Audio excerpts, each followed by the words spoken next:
चलो आइए, मैं आपको ले जाता हूँ आज नैनेश्वर मंदिर, जो कि हमारे ग्रेट खली सर की जो जन्मभूमि है वहाँ पर ये मंदिर बना है। और ये बहुत प्राचीन मंदिर है।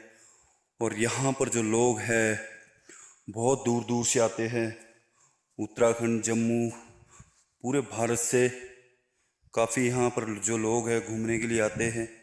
और मैं भी आज यहाँ आया हूँ और मुझे जो है यहाँ आकर बहुत खुशी हो रही है, आप भी देख सकते हैं।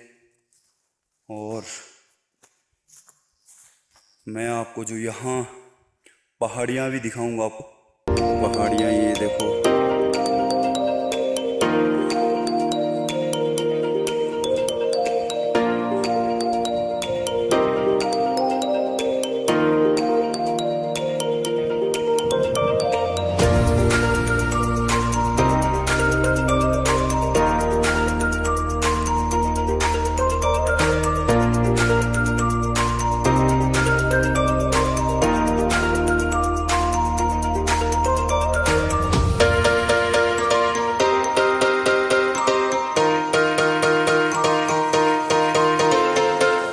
ये देखो दोस्तों, हिमाचल सिरमौर की जन्नत।